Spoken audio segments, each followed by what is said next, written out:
Record record আর record. শাহরুখের জওয়ান, রণবীর কাপুরের animal এবং আলু অর্জুনের পুষ্পা টু এর দ্বিতীয় সপ্তাহের সমস্ত রেকর্ডকে ভেঙে চুরে গুড়িয়ে দিয়ে দুর্বার গতিতে এগিয়ে চলছে রণবীর সিং ও অক্ষয় খান্নার ধুরন্ধর। আর 10 দিন শেষে বিশ্বব্যাপী কতই না হলো এই মুভির বক্স অফিসের গ্রস ও নেট কালেকশন, সেটা নিয়ে আমাদের এখনকার আয়োজন। So let's go to the main topic.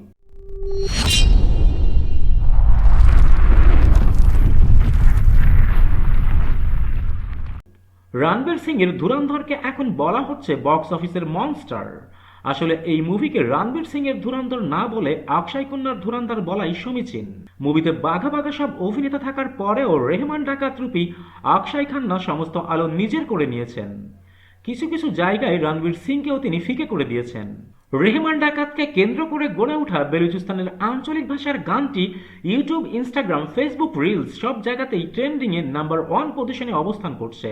Mixed review নিয়ে যাত্রা শুরু করা এই মুভির প্রথম সপ্তাহের নেট কালেকশন ছিল 242 কোটি রুপি এবং গ্রস কালেকশন ছিল 275 কোটি রুপি। কিন্তু মুভি মূলত কারিশমা দেখাচ্ছে দ্বিতীয় সপ্তাহে এসে।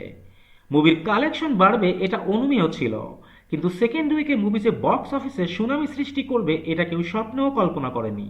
একটা উদাহরণ দিলে বিষয়টি আরো ক্লিয়ার হয়ে যাবে। অষ্টম দিনে শুধুমাত্র ইন্ডিয়ান বক্স অফিসে মুভির নেট কালেকশন তুলে আনে 34 কোটি 70 লাখ রুপি, যেখানে মুভির প্রথম দিনের নেট কালেকশন ছিল 28 কোটি 60 লাখ রুপি। অন্যদিকে নবম দিনে ইন্ডিয়ান বক্স অফিস থেকে মুভি নেট কালেকশন তুলে আনে 53 কোটি 70 লাখ রুপি। এর ফলে মুভি ভেঙে দেয় ইন্ডিয়ান ফিল্ম ইন্ডাস্ট্রির ইতিহাসে মুক্তির নবম দিনের হাইয়েস্ট সিঙ্গেল ডে কালেকশনের আগের সমস্ত রেকর্ডগুলো। যেমন বলিউডের শাহরুখের জওয়ানের 30 কোটি রুপি, অ্যানিমালের 32 কোটি রুপি এবং আলু অর্জুনের pan Indian movie Pushpa two এর 46 কোটি 50 লাখ রুপির আগের রেকর্ডগুলো। আজ ছিল মুভি মুক্তির 10ম দিন, আর আজ পুরো ইন্ডিয়া জুড়ে চলছে ধুরন্ধর মেনিয়া। সিনেমা হলগুলোতে দেখা দিচ্ছে সিটের সংকট। আজ অধিকাংশ সিনেমা হলে শো শুরু হয়েছে ভোর 3টা থেকে এবং প্রতিটি সিনেমা হলে ঝুলছে হাউসফুল বোর্ড।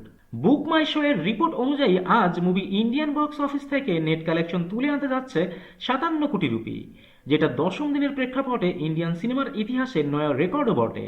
এতদিন এই মুভি নিয়ে যারা বলে আসছিল মুভি বড়জোর হিট তকমা পেতে পারে, এখন সেই সব হেটার্সরাও বলতে শুরু করেছে Dhurandhar is going to be another all time blockbuster.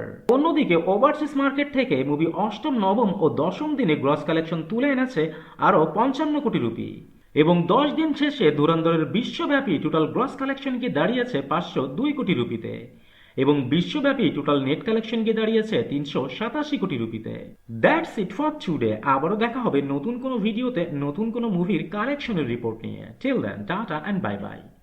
আর হ্যাঁ, please subscribe, comments and share করতে ভুলবেন না কিন্তু।